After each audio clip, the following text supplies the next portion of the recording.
Yes. Welcome back, great defeaters, one and all. We are back. We haven't been cancelled yet, so it's a great time to be alive. This is episode 5 of The Breakdown with your hosts, BaseDaKID and Pugilist Boy. We are the children of the game. Hey, Tony, how you doing? I'm good, brother. Yeah, it's been a nice, relaxing weekend for me following the end of the school term. So I'm on a half Okay, term right now, enjoying putting my feet up. I went to see the Bob Marley exhibition last night at the Saatchi Gallery. Rather nice. nice, guys. So if you Okay. fancy a little Bob Marley rekindling of memories, go down there. It's only £10 if you get the right code. So hit me up. I'll send you the code. Yeah. So what's going on? We had a great weekend of boxing. It Um, was a very full weekend of boxing. yeah. I've just about seen everything of note. Like, there's a couple fights whereby, like, I might not have watched all of it, but I watched enough to be able to talk about. But yeah, there's a lot to get through. So There say is what's up to indeed. the people, man. Let's get this one. Let's get Let's it popping. get this going. So in the house we have MC Tasty and Chips. What up? Hot Pies is in the house. Uncle Jonah, what up? Mula, good evening, sir. October Red Boxing is in the place, as she always is. Mr. Ray, stay blessed, be real. Matty, what's up, Holmes? Osborne, yes, my boy. Gotta give me some tips. This guy's killing it at the bookies. D-Tech in the house. I am Godders 0121. Phil Larkin. And already we've had the first super chat dropped by Ash. None other than we're getting a breakdown of DK's crumbling empire. Woo! Stay blessed, be real. Jay Langs. That's it, guys. So let's get on with this show. Okay, so where we going first? So we had so much action. We shall start with Triple G fighting Ryota Murata. This Okay, was our first big fight of the day because it happened in the morning for us in the UK, or just afternoon as it so happened. I couldn't watch it because I was watching my dour football team playing football at the Emirates. I know what I would have preferred. But yeah, I did catch it up afterwards, and yeah, it was a decent card. There was some nice undercard bouts on there, which we'll talk about. Yeah, so there we have a clip of the action. I'm gonna let you go first. Okay, so the first thing that was noticeable about this fight was normally Triple G, well, of late, I guess, prior to the little gap that he's had in the break or whatnot, he used to pressurize guys. He'd walk them down, but he'd walk them down educated behind the jab, like pushing out that ramrod jab, like sticking it in their face, and his feet would be he would move a bit more sort of fluid than he did. Like, the first thing that sort of told to me was that his movement was very non-existent for the majority of those first 5-6 rounds. And even when he was like backing up, it felt very much like he felt stiff backing up. There was nothing that had any kind of urgency in it. He started off very well in the first round. Like I said, the jab was landing virtually every time he pumped it out into Murata's face. It was finding a home between the face and the gloves. But Murata, I guess he said to himself, I'm not about to just try and box on the back foot. I'm not about to just box with you. Like, I'm going to take it to you because you're the older guy. I feel like there's more wear and tear on you, and I'm going to take it to that level. I think the only issue he had, because his tactics was working in those first 4 or 5 rounds, but if you look at most of his fights, he doesn't throw nearly as many punches as he did in those first 3-4 rounds. And I think because of that, basically he blew out his gas tank, which obviously he hasn't had to use for the last 2 years. And that's basically where Triple G was able to start taking over and just applying additional work, additional pressure, and just, taking it to him and just wearing him down nutritionally. And even though Murata claims he's got this hard head that's 1.5 times harder than everyone else, it all chips soon enough. So That's my take on it anyway. Yeah, well, you mentioned the punch that to me is Triple G's bread and butter, which is the hook. And you will notice that he is the most unusual guy when it comes to throwing the hook, because he throws the hook on the top of the opponent's head. That's his signature punch. No other fighter in boxing, to my knowledge, throws a hook with that method. You know, there's a typical hook. You could say some throw it with the palm down, some throw it with the palm across. He throws it, and he's throwing it, chopping it down. He's literally saying, put your hands up there. I'm still going to get you because I'm going to hook you on the top of your head. And he uses that. As the fight progressed, Murata was very good at what he did. He kept the pressure on. He kept throwing in bunches, and it clearly upset any kind of rhythm that Triple G could get. So the first half of the fight for me was Murata's. But from round 6 onwards, Triple G started to get a home for that hook and the uppercuts. And you know he likes to fight in the pocket. He's not looking. He's that guy. I'm going to take a shot because I'm going to deliver you a shot. And my shot's going to be harder than your shot. That's basically how he operates. When Canelo worked that out after the first fight, he won because he realized, I mustn't just stand and trade with this guy. I can box him. Murata did that very well for 6 rounds, but then the steam just it fell away. He just couldn't consistently keep up with the number of punches. And eventually, that hook found a home. And what a place. I mean, the guy, I don't know what Murata was thinking. Like, how do I stop this guy's hook? Because it consistently landed where it needed to land. And it was just a matter of time. Because to me, from round 7 onwards, I'm like, he's gonna find a way. Because he's landing consistently without a need. And I tell you what's also underappreciated is Triple G's jab. He has a stiff ramrod jab, and he throws it with bad intention. And for me, that was the breakdown that he needed to get Murata to open up his gloves. And from then on, it was all over. But yeah, I'm gonna say this. Both guys clearly showed the remnants of not being in the ring often enough. And everyone I can see in the chat is saying, yeah, this version of Triple G, if he shows up against Canelo, he's getting stopped. And I would be honest and say that would probably be the case. But Triple G, I think he's made of a different cloth. I don't see him getting stopped. He's a guy that, why would we think he's getting stopped? No one so far has shown themselves capable of making him even touch down. But he clearly needs more activity. If his next fight is Canelo, he's in trouble. If he can get any kind of tune-up and start to get rid of them cobwebs, it's going to help him.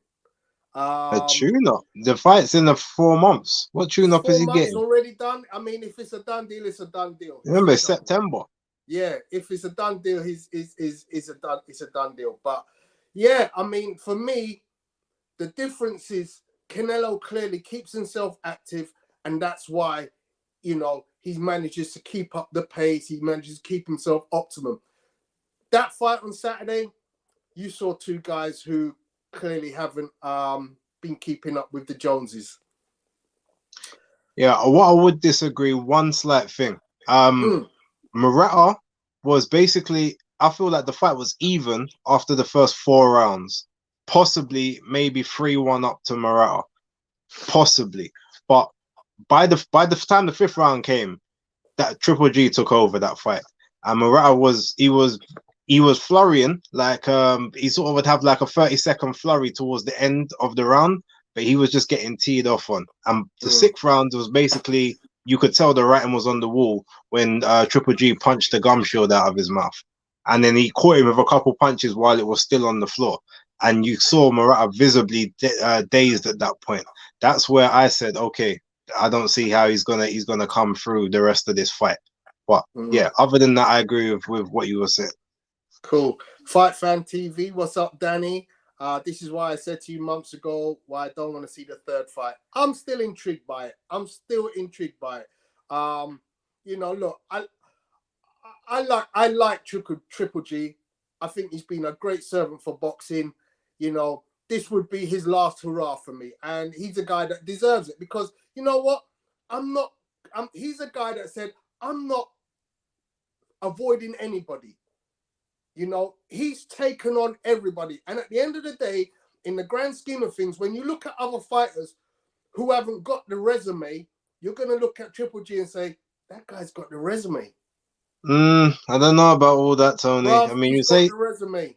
no, I can't agree with you on that one. And also, No? I can't let you say that he didn't avoid anyone because he didn't take the Andrade fight when both of them's on his own. That fight was his to make, and he chose not to take it. Yeah, but let's be honest. Andrade has made himself a problem child for the whole of the boxing community because look at who Andrade has boxed himself. Yeah.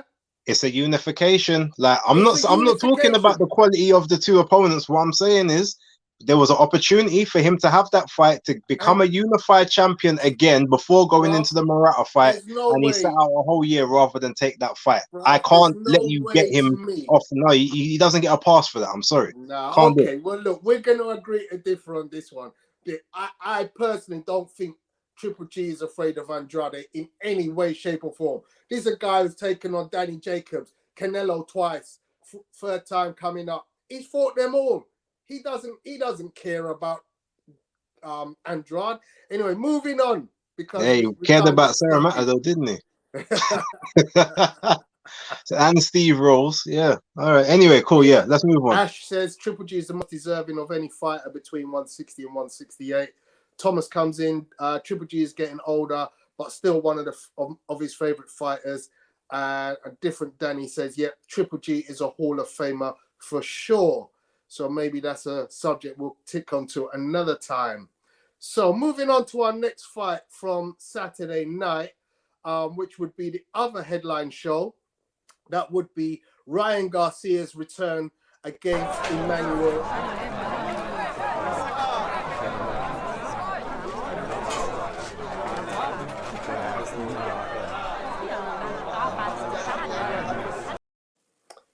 So we saw a bit of was it the third round knockdown?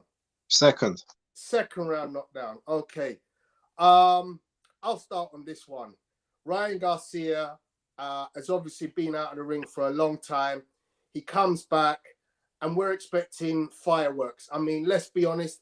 Emmanuel Tego is not got what I consider to be sufficient tools to cause Ryan Garcia at the top of his game much problems.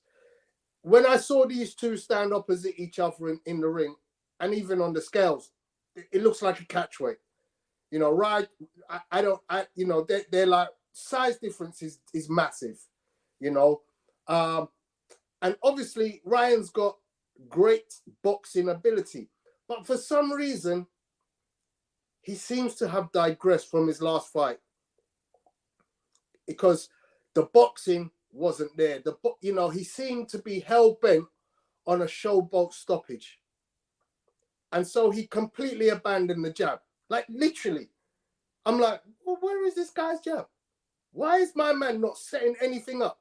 He's literally just saying, I'm going to slip and counter. And everything's a wide hook. You know, he comes in with a wide hooks and an uppercut. And I'm like, he's not really setting himself up. He's not using that knife. I mean, he literally walked the guy down. He's not using nice footwork to, you know, draw the man in and come back in after he's come out and back in. And I'm thinking to myself, you know, he is a good boxer. Let's not deny it. He's one of the top lightweights out there. But to me, he's digressed. He's gone backwards on this. Sufficient to take out Tego. It went to a decision. The other thing that was interesting to me, just as a side note, the holding by Tego was absolutely ridiculous. And I don't know how the referee doesn't deduct points. because I mean, talk about a walking octopus.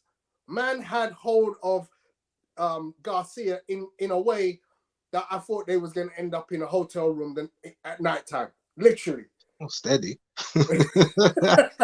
Well, look, I think, yeah, he was smart with the way he was holding because he held excessively, but it wasn't excessive enough to the point where the ref was visibly having to draw him off. A lot of the time, that's where they find they start taking points. Like he held, but he would always kind of be able to sort of weasel his way away just before the ref actually goes in and breaks them apart.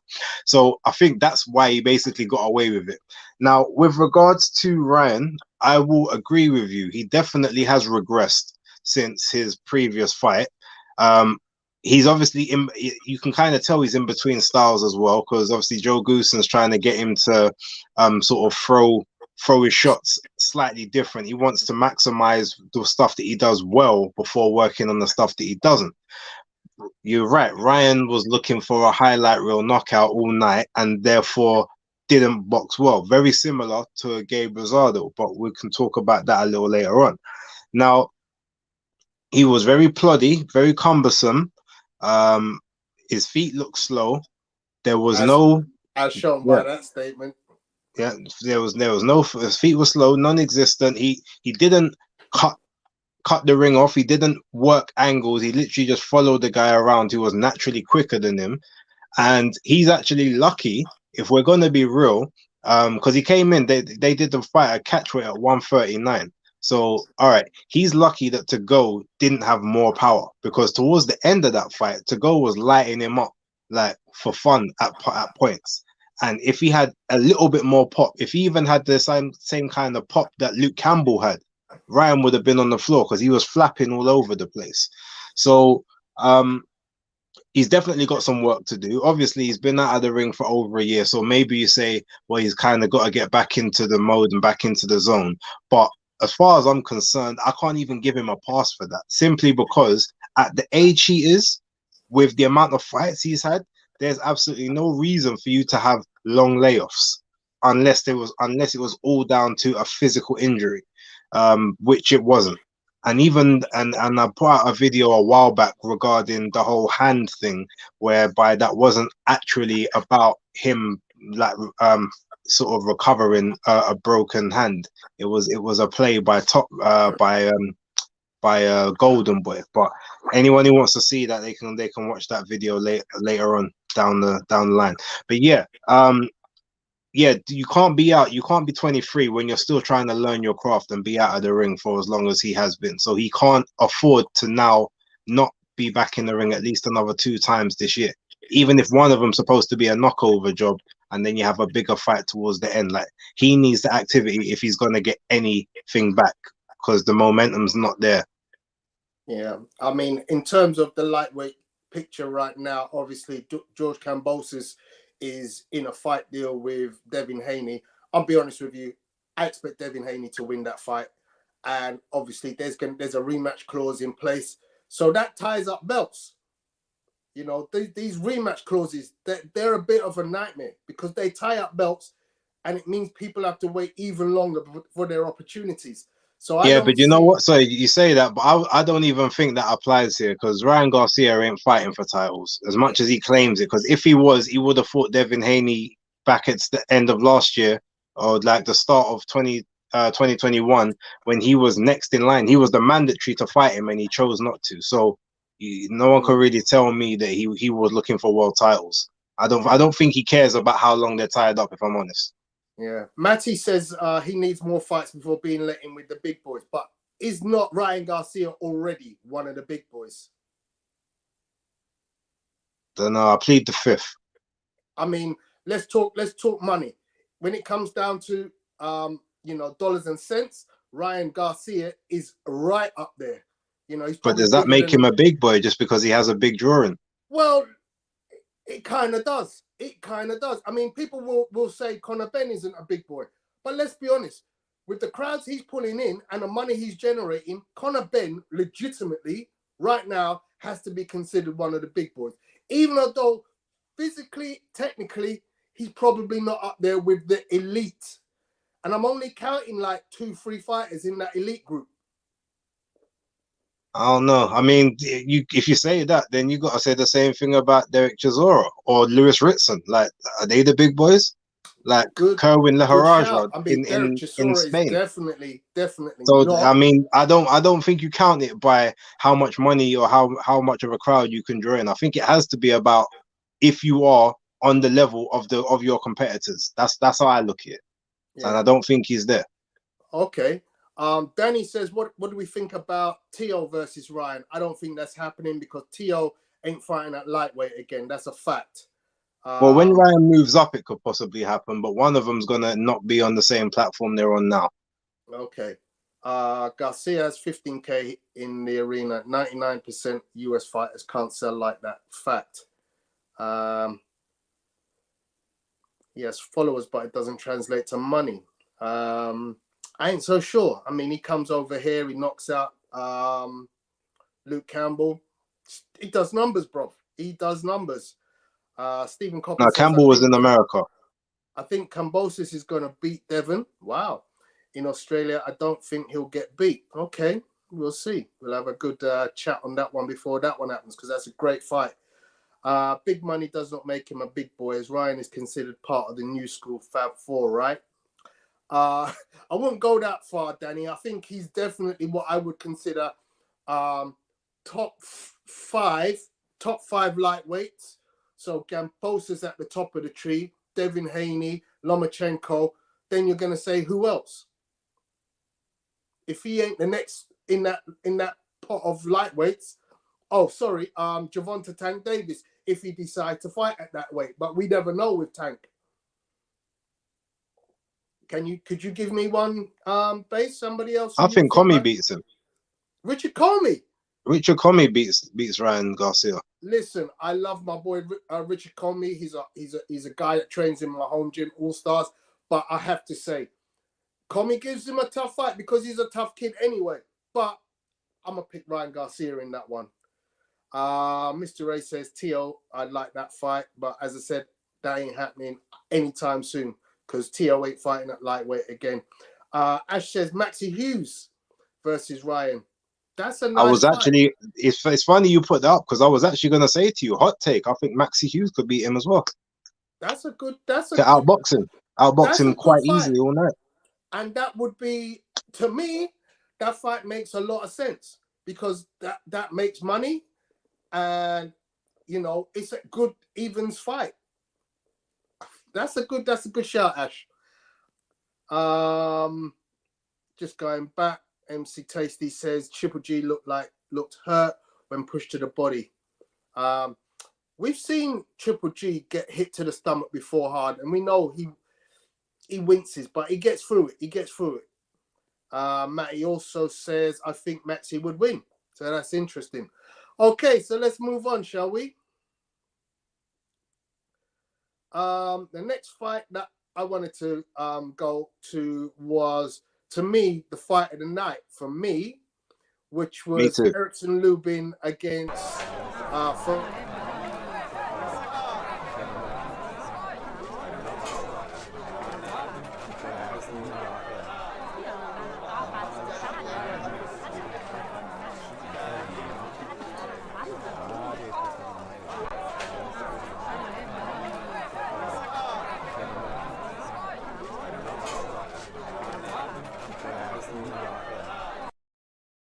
So yeah. Yo, you might wanna finish talking before you load up the clip because it keeps cutting you off. Just to let you know. Okay. But yeah, no, that's you saying what you say. That's your fight of the night. It was my fight of the night as well. Like I absolutely loved that fight from start to finish. It was action packed. There was some skills in there. There was some technique. There was some true grit because Lubin, you know, did not give up, even though he looked like a Street Fighter character on the continue screen. Like, do you want to continue? He was like, yeah, let's go. Looking like look at that. I mean, look at his face. That is the face of a warrior who's been to war. Whew, what can I say? Well, he was looking like an anime character. They didn't like him. Like he's looking like a waterwork. It was crazy, but he stayed in. he didn't give up, and it was a spirited effort. He even rallied back, got Fundora down towards the end of the fight, but Fundora he was like a bit hurt, but he was all right. He came back up. He's lucky. It was the end of the round. He came up afterwards, rallied back, kept hitting him with them uppercuts, kept hitting him with that jab, that straight. Lubin at this point was just in survival mode, and then the corner basically did the right thing. Literally they just had to say, no, it's too much. Like we can't let him carry on looking like that. Yeah. And again, just similar to last fight in relation to Fundora and Lubin, these are two guys who haven't fought in a year. Both of them hadn't fought in a year. I think Fundora last fought Fundora had April. His last win was Sergio Garcia. Against it's April last year, and Lubin I don't think fought since longer, 2020. Right? I think. I mean, look, considering that these guys have been out of the ring for so long, my hat goes off because they came in ready. They brought the action. The action for the fight was there for the whole time.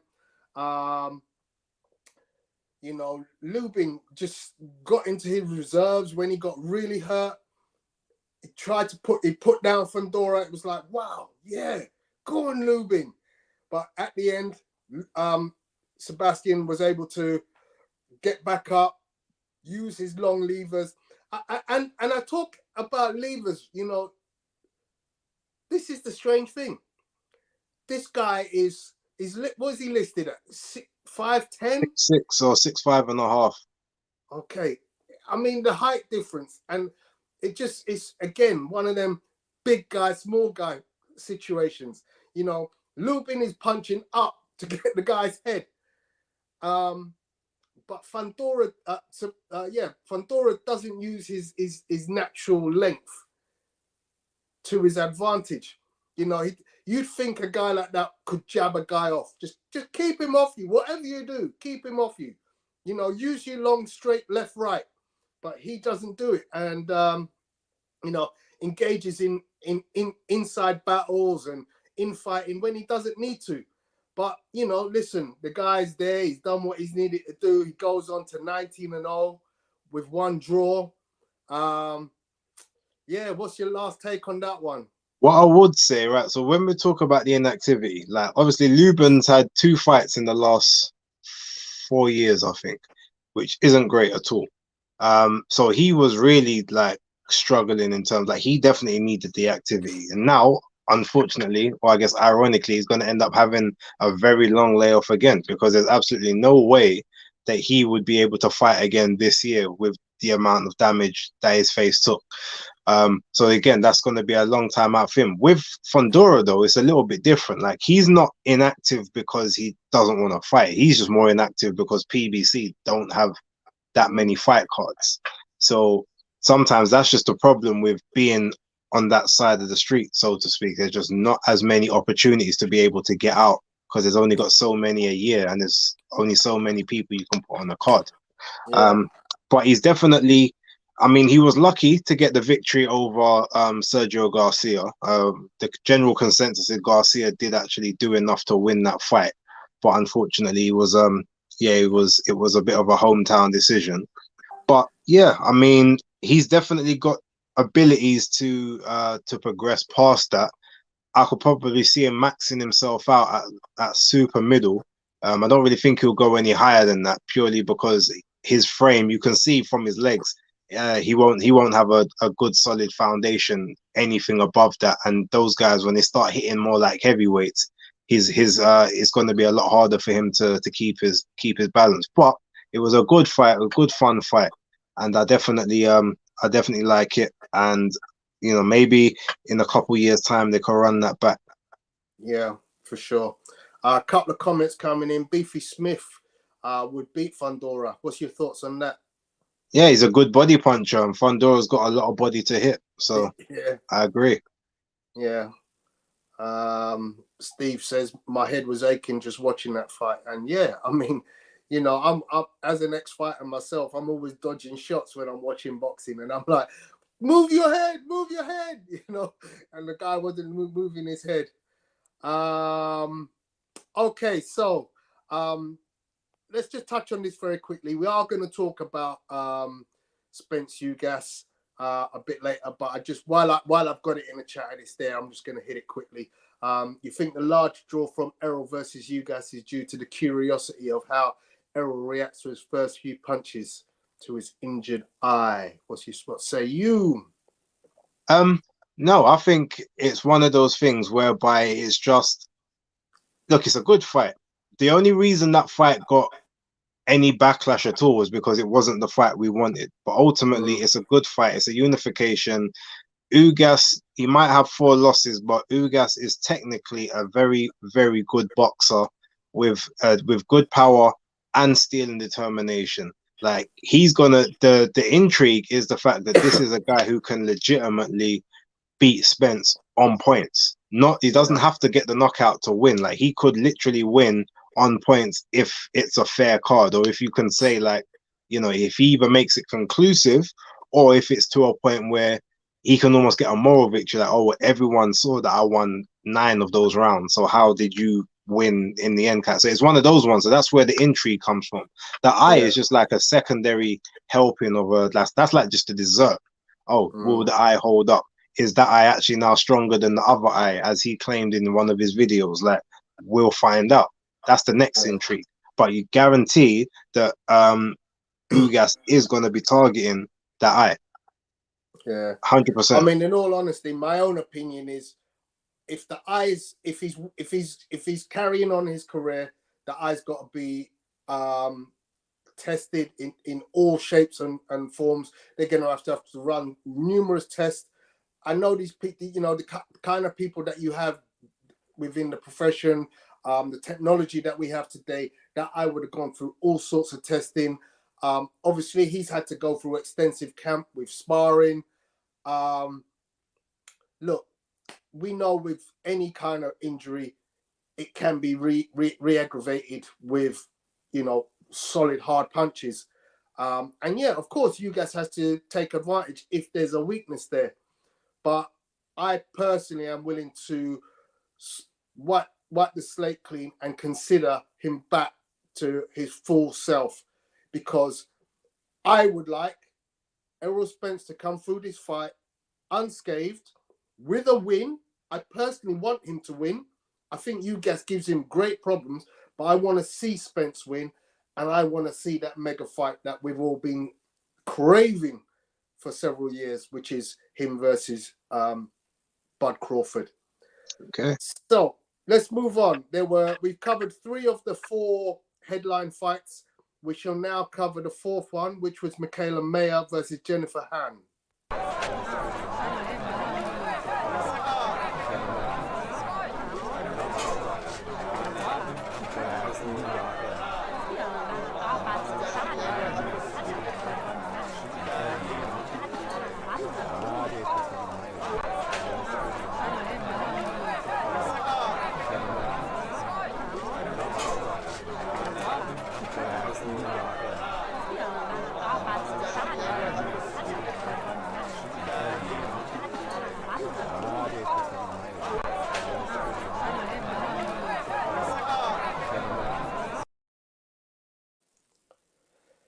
So, as the expert, I will let you go first.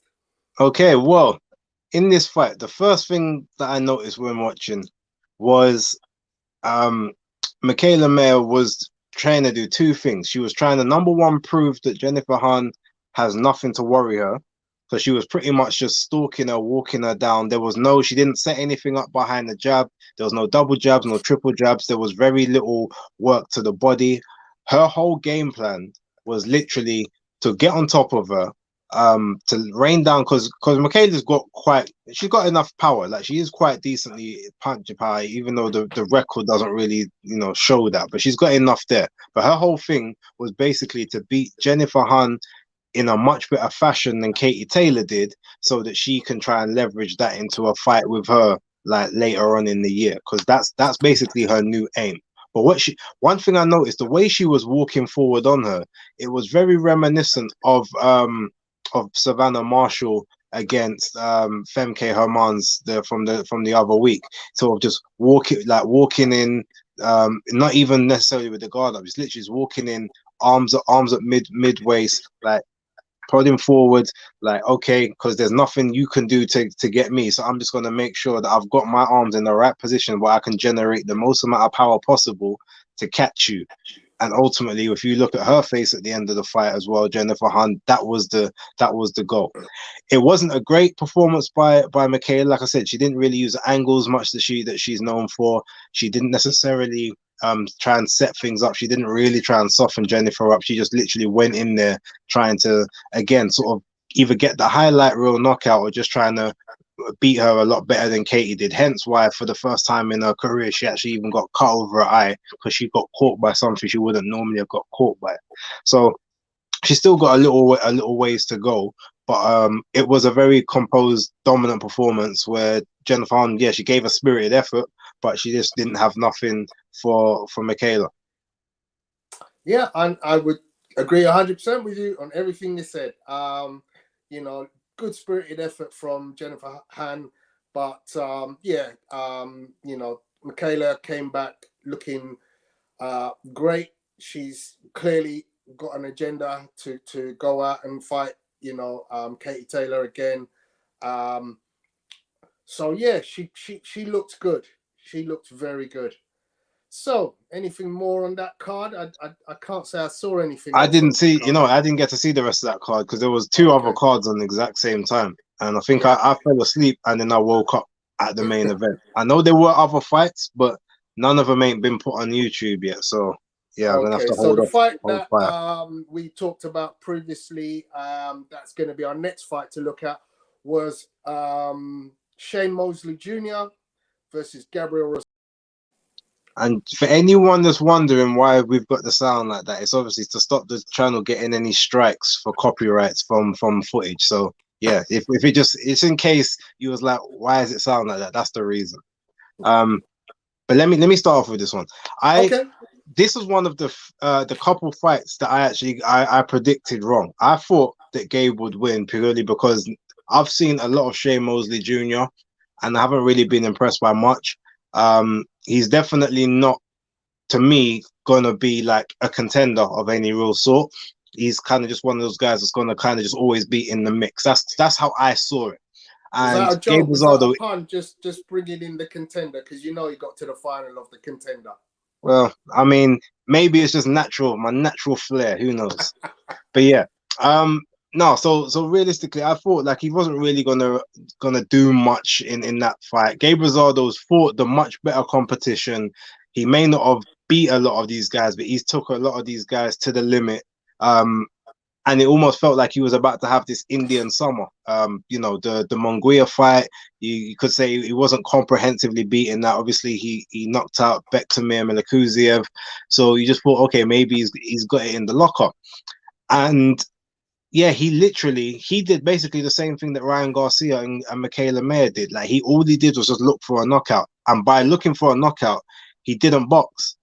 And by not boxing, he let Shane basically get off all the work he wanted to get off. Like Shane's jab was amazing. He was jabbing in between Gabe Rosado's power punches and catching him. That's how, you know, and considering the fact that he's a taller guy with the longer reach, like there's no way that Rosado should have thought to himself that the right tactic is not to try and bob in and outside of his jab, like slip underneath it, set stuff up to the body to crouch him, to make sure that he then starts to crouch down so that you can then get those bigger shots to the head. It was like, it wasn't, yeah, it just, he just didn't do anything that I would normally have expected him to do in that kind of situation. And he just played into Mosley's hands and ultimately got comprehensively beat. Either one of those cards somehow had it as a draw. Crazy, but yeah, I mean, to me now, Gabe Rosado, he's not able to control his weight. He's come to the end of his time for me as a boxer. You know, look, he's going up through the weights now, and he's only putting himself in further danger. You know. Now, do you know what? I disagree with that. He's actually very good with the weight, because remember his last fight was at 160. and Yeah, but he this was fights at between 168. 160 and 168. Yeah. I It's like mean, he just goes where the money is for those fights. So yeah, he I keeps don't see himself him in very making good shape. 160 again, bro. I don't see him making 160 again. I think he could if he wanted to, but I don't think there's any 160 fights for him personally. But he Yeah, could. Remember, he made it last year and he made it quite comfortably. He didn't look mash up yeah, on the scales. He didn't look like Monguia looked in his last fight at 160. yeah. I'm just gonna say what I think in terms of Gabe Rosado. For me, is now, I wrote it down. He's the battle hardened gatekeeper. That's what he looks like to me. You I know, agree. he comes in as, you know, look, I want to get to the next level. Give me Gabe Rosado, and he's gonna give you war. He's gonna give you hard. He's gonna give you hard shots. He's gonna give you, you know, movement and everything. He's a consummate professional. He works hard on his craft. He comes in ready. You know, but you know, to me, I don't see an upside for Gabe Rosado. I think when you look at where Shane Mosley Jr. is, and you think to yourself, well, he's not the greatest of super middleweights. You know, he's not a guy that you're going to think, well, you know, look, if I take on Shane Mosley, it puts me in with a shout of any of the world champions. No, that wasn't that fight. This was a Shane Mosley. I want to show I can beat a named fighter. So get me Gab Rosado. And he did what he needed to do. I wouldn't call him a journeyman, Danny, because a journeyman generally is a guy who's just going out there and he knows his place he's going to lose. And he's not generally, a journeyman fighter doesn't generally fight guys who are at the top end of their careers. In a couple of years, he might be a journeyman, but right now he's not at that level. He's still fighting guys who are pertinent to the game in their relevant. I mean, Munguia, to all in purposes, is a world champion in recess. Yeah, so he's clearly not avoiding the top end of the boxing spectrum. He's just not capable of winning at that level any longer. Danny says Rosado has a great career as an analyst after boxing, which is good as he knows the game. Yeah, he talks well. He talks really well. And MC Tasty says he's at the back end of his career. Yeah. So yeah, Steve Coppin comes in with a guy called Hefnisian on that card that had a good fight. I didn't see I know that the one, guy is Steve. talking about. I know the guy is talking about, but I didn't see that. I didn't see the fight. So yeah, thanks for giving us that shout, Stephen. We do like to hear about fights that we may have missed, so I'll definitely be looking to catch that one. One fight that I did have some footage of, but because of issues a bit earlier, I've lost the footage. Was on the Triple G fight was Junto Nakatani versus Nakatani Ryota versus Yamauchi. Yamaguchi. Yeah. That was a decent scrap. I was watching it on the way home in the car, actually, funny enough. Yeah, it's a great. Junto is a problem. And on a little side note, as much as I know he's not going to stay at 112 because of his dementia stuff, I would love to see Junto versus Capri Sun. It would be an amazing beatdown. But you just want to see him get a beatdown. I mean, look, to be honest, there's a lot of people that will beat him down, innit? What can I say? Yeah. But So for no, those right, of in you all who serious, don't know who Base is talking about when he calls Capri Sun, he's talking about they Sonny know. Edwards. They know who I'm talking about. They know. But yeah. Okay. No, look, some of our newer viewers might not know. So yeah, Sonny Edwards, who for some mental health issues is not the favorite of our show. Just going through some of the back comments. Alicia is back, gentlemen. Yeah, the lovely Alicia Baumgardner is back in the country. She's on the card with Conor Benn this weekend. So we look forward to seeing her in action defending her world title, her first defense since she won the title here in the UK. Some other comments I just wanted to quickly catch up with. Spence versus Ugas is a really interesting one. Any UK TV networks have picked it up. I don't know Right, where let's that is let's being. talk. Let's save that to the end because we Okay. still got a couple of fights to talk about. We can talk about that at the end. Okay. What do you want to talk about next? No, Then? so we ain't finished with Junto yet. So Oh right, go ahead. Go yeah. ahead. So the one thing I really like about his fight and his work. So he's 24 years old. Obviously, he's very tall for a flyweight. Like 112 is like 5'7", long dimensions.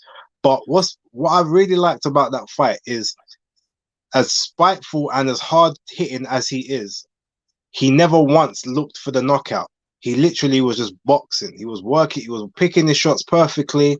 Anytime that Yamauchi was trying to hold, he would pivot on him, almost fling him off, and like hit him with hard shots to say like, yo, if you come on the inside, I'm catching you. If you stay on the outside, I'm catching you. Like it's not gonna be a good night for you.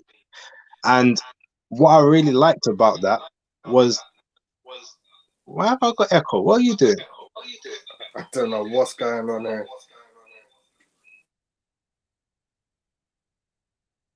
Can we take you out? All right. Anyway, yeah. So what I really liked about that was he was literally just boxing. He wasn't like he was throwing spiteful punches. They were spiteful. They were there to hurt. They was there to obviously rock. And if the guy drops, he drops. But he was.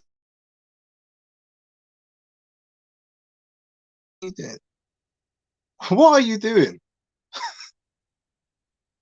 Now I can't hear you. Okay, yeah. So anyway, he never, yeah. So he was just literally boxing. That's like he was just working on his shots, picking apart all the shots, and he was like, okay, I'm just gonna keep pounding on you until you either give up or your corner pulls you out or the ref stops it. But he never went looking for the knockout. So one thing I really like is the fact he didn't rush his work. He was never in a rush in the ring. He was always comfortable. Now, when he gets to maybe a bigger weight, anything above say bantam or probably super bantam, when he starts to lose a lot of his advantages, it might be a bit more of an issue. But I just like the fluidness of him, spiteful southpaw, with power. Made my guy look like an avatar by the end of the second round.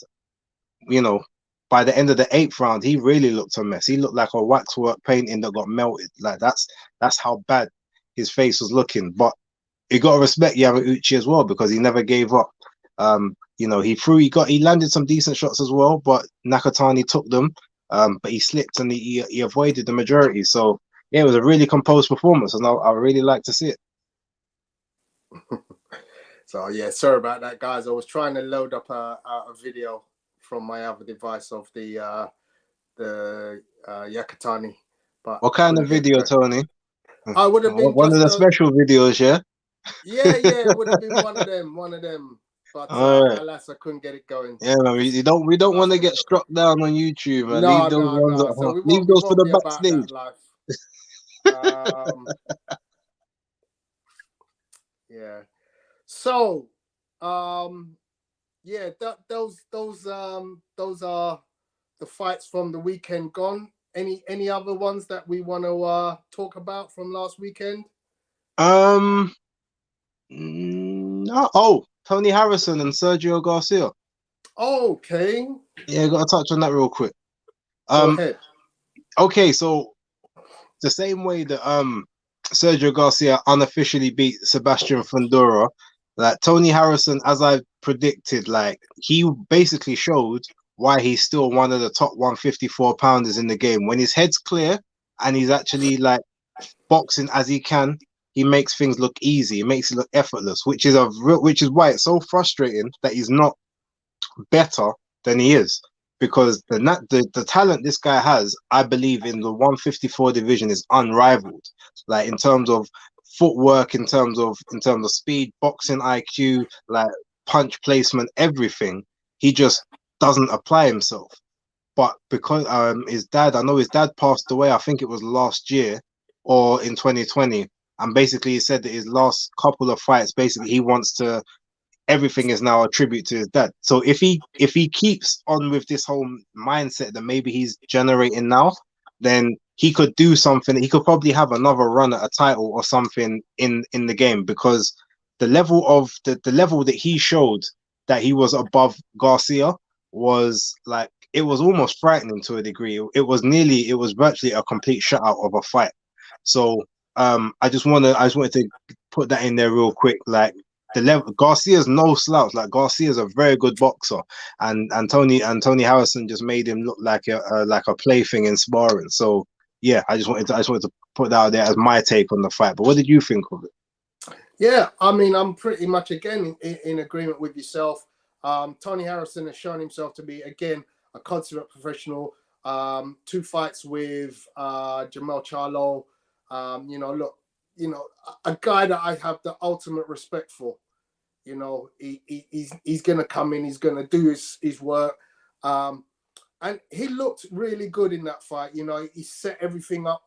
I was very impressed with his footwork. I was impressed with his head movement. He slips and counters very nicely.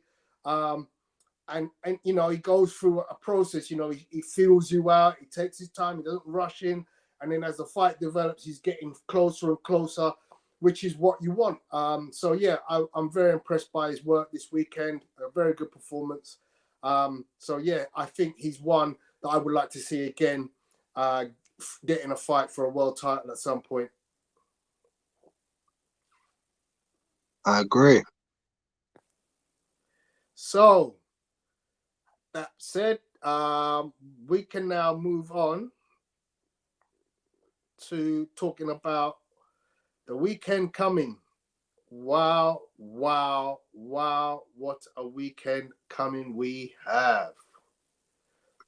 Jeez, as they say. So, yeah, a full card of action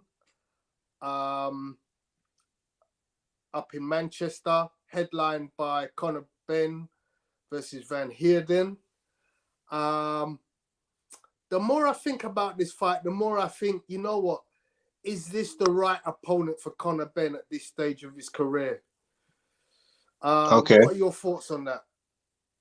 Well, if I'm gonna be real, like, I feel this is the kind of fight where it gives him a new look. He still needs like these fights, because he hasn't had a huge amount of them thus far, kind of thing. Like, every fight he's had is providing him something different. The Vargas fight didn't get to show him enough, purely because he got he got him out of there within a round. The very next fight pretty much didn't show what he could do, because what's his name was running for the majority of the fight. Can't remember his name now, gone out the top of my head. But yeah, he was running. Then obviously you had Algieri, who's a natural 140 pounder, realistically coming up. But Van Heerden's a solid 147. Southpaw, been in there with a good bunch of people. Has never really been like, he's never sort of really been broken down by many people. There's only a couple. The only thing with him, obviously, is the inactivity of being out for over a year. But he's a southpaw, something Ben doesn't really, hasn't had much experience with. So let him get this fight off, and then after this fight, go in there with like a hardened, seasoned vet. And at that point, then you can kind of say, okay, if they get another one after this, then there's an issue. But for this one, no, it's all right. I'll accept it. Okay. So for that reason, what we talked about a bit earlier about Conor Benn being a marquee name, obviously being the headliner in this fight, and based on his last performance, which was super impressive, I think this is the last of these easy fights. I'm not calling this an easy fight. I know Danny in Fight Fan TV has said that Ben scores this stoppage because Van Heerden is shot worn. But I don't see this being a problem for Ben. I think, in all honesty, I think Algieri was probably a harder test. The only issue is the southpaw, because we know he's had a problem with the southpaw before. But other than that, this to me is the last of those. Okay, this is a medium level opponent, I'm now ready to step in with the big boys. Yeah.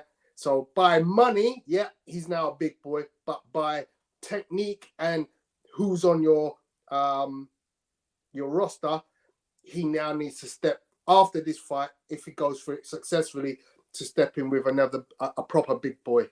You know, if he gets a fight with, for instance, Boots Ennis.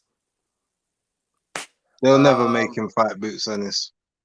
You know, He'll never fight Boots. The loser of Spence. Look, you know, the world titles, again, they're, you know, unification means that potentially we're going to be waiting around. And this comes down to that Yard syndrome.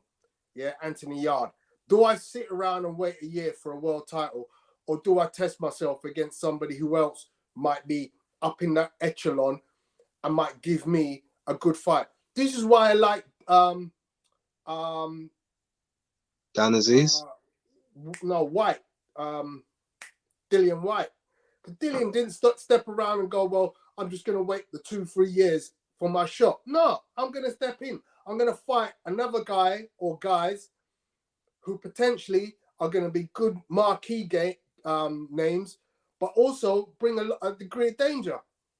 So that's how what Conor will do. Thing is, remember, Conor is only 25 now. He's got time. Yeah, he's got a lot of time left. All he has to do, if the belts are going to be, say the belts are going to be held up for another 3 years, just as an example, he can then go, he can offer money to guys like the Danny Garcias, like the Keith Thurmans, what's the guy that Thurman, the one that he fought before he fought Pacquiao? Anyway, yeah, he could fight him as well. Like there's all of these guys that he can still fight. He can an Ivan Baranchik, probably bring him up. He can fight a Cavi Velasquez. Like there's guys that he can fight who are towards the back end of their careers, and he can still be using them to learn. And there's an obvious name that we're missing out, which is David Avanesian. Or even but I said people in the back end of their careers. If he wants to carry on doing that, because he can still get experience from them.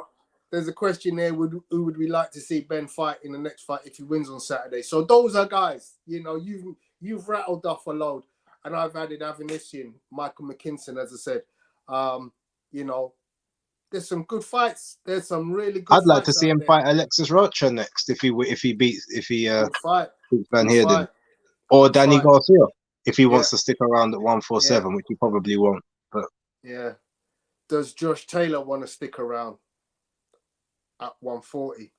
Well, apparently he does now. Okay. But he said he's only fighting his mandatories next. Okay. I don't see it. I could see one more defense, and I see him moving up. I definitely see him moving up. Anyway, the problem is him moving up. There's no one up there for him to fight on the top rank side, because remember it's all about size of the street. So yeah. Josecito Lopez, that's who I was thinking of. Yeah. Cody Crowley is fighting this weekend on the undercard for Crawford. Ugas. So not Crawford. Spence Ugas. As is Stanionis. So yes, all good fights out there. I think that's going to be on Fight TV as well. Okay. Guys, if anyone knows what platform that's on, stick it in the chat so we can announce it to the masses who are looking for it. So what do we think if Eddie gives Adrian Broner a bag and says this will be Conor's marquee fight? Again, good name to have. Good. That's a good fight. It fits the criteria. Yeah, for sure. Ash says Ben should have fought Marku. He's gone past that level now. He has gone past that level. So who else have we got on that card that we want to talk about? We did mention Alicia coming back to defend her world title. Yeah, so quickly, for anyone who doesn't know, now I'm not sure. I think the fight was supposed to she was supposed to be fighting on the card on the Serrano card, I believe, initially, and I believe they added her to this one like last minute notice, but she was like in shape. She's been training, but she was supposed to be fighting LM Mekhaled, who is the WBC mandatory. But basically, LM's claiming that she was only given like a week's notice, and so she decided to she bowed out, and apparently now that she might have even retired from boxing itself, based on some dodgy dealings that have happened with her previously, which she's not happy about. So yeah, she's fighting Edith Soledad Matisse, who is Lucas Matisse's older sister. Now the record ain't great because she's 17 and 11. So like you look at it on paper and say it's a poor opponent. And realistically, I was disappointed by the opponent choice. But she is a person like you lot might not know any of these names, but she's fought people like Jackie Nava, who was a really big Mexican female boxer, very popular. She gave Daniela Bermudez a very first professional loss, even though Bermudez got it back in the rematch. She beat Jelena Marjanovic, who was a very credible opponent as well. Melissa Acuna, she also fought her. She at the time she was like 41 and 6. So you know she's beaten some decent names, but she's lost to a lot of them as well. But she's never been stopped. So obviously, if Alicia can actually get the knockout, then that shows very much that the power is real. Because Matisse has never been in any problems and never been down. So that would be interesting, that part of the fight. I just wanted to throw that out there for anyone who wasn't aware of that. Cool, great intel as always. We expect from yourself, and you deliver it as always with consummate ease. Still, no one's mentioned where this fight is getting shown. It's going to be on Fight TV. It's not listed on Fight TV, but it is potentially going to be on Fight TV. For anyone who's like me, who's got IPTV, going to be on Showtime. But yeah, as yet, there hasn't been announced on Fight, but it probably will be on Fight. But keep your eyes peeled. Also on that fight, Chris Billam-Smith fighting Tommy McCarthy, rematch. Tommy McCarthy.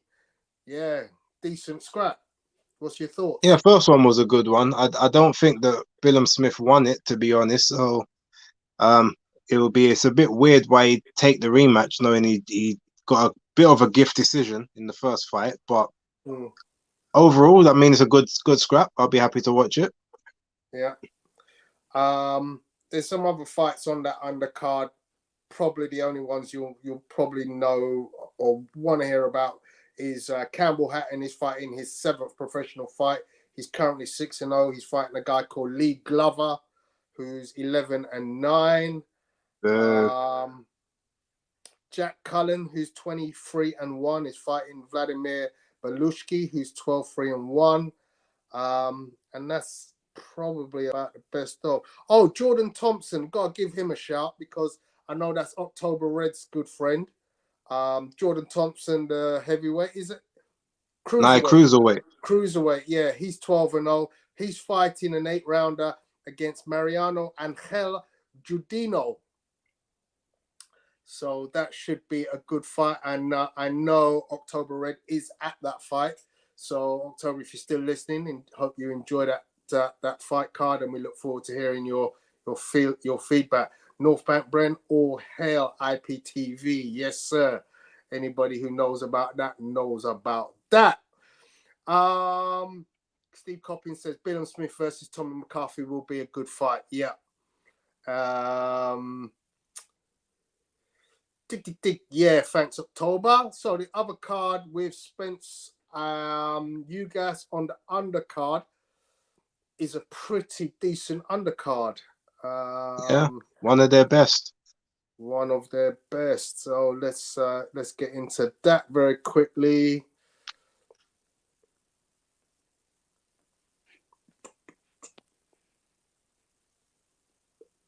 So on that we have Radza Butayev fighting for the WBA welterweight title against Emanta Stanionis. Yeah, Mantia Stanionis. It's for the interim belt. Yeah, so that's a good fight. As we mentioned, any of those two against Conor Benn in the future would be a decent opponent. That's actually going to be on the free-to-air portion of the event rather than the actual pay-per-view part of it for some reason. But okay, that's all better for the American fans to get to see them beforehand. Indeed. Another interesting fight at welterweight. So we got three really good welterweight fights: the Spence, the Butev, and the third one being Cody Crowley against Josecito Lopez. Again, very good matchmaking. Two guys, decent record. Crowley 20-0. Lopez, we know, he's had losses, but he's one of them guys that again, a bit like a Rosado, Gabriel Rosado, in that he's lost some big fights, but he's always in a fight. That's going to be a good fight, I think. And then there's the lightweight fight between Isaac Cruz and Yorkis Gamboa. Again, that looks like a very good fight. This is actually making the Tyson Fury against Dillian White undercard look like chump change. And then there's Brandon Lee 24-0 facing Zachary Ochoa 21-2. So yeah, some good fights. Jose Valenzuela. Anyone who's seen him, he's a stylish boxer. Fighting a guy called Francisco Vargas, who's 27-3. So if you haven't seen him already, that would be a guy to look because he is a good stylist. Jose Valenzuela. Anything else on that card that you want to mention? No, we pretty much spoke about all of it. Okay. Just in for a good weekend of boxing, yet again. Good weekend of boxing. Long For may it those continue. of you who think we've extinguished all of this weekend's boxing, no, we haven't, guys, because there are 3 other cards in the UK this weekend. Well, technically only one. Well, Friday is the weekend for me, bruv. No, the reason I say that is because only one of them is anyone going to care about. It's the one in the middle. Let's be real. You think so? Okay. So, but okay, you rock. I'm gonna let you finish. Go ahead. Okay, so those are your 3 cards this weekend.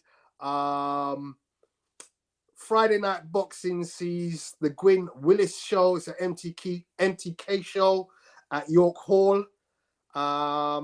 Saturday sees the lightweight boxer series on Sky, which is an interesting. It's a bit like if you haven't seen it already, it's just what's that? What was it called previously? It was called Ultimate Boxer. Oh no! What was it? They used to have this. Used to have a different name. No, that's what it was called, the Ultimate Boxer. They have 3 3-minute rounds, and then whoever wins that, you go to the quarters and the semis and then the finals. You have to box like 4 fights in a night. I used to get really successful at predicting the winner of these events because I've won twice with Audley Harrison, once with El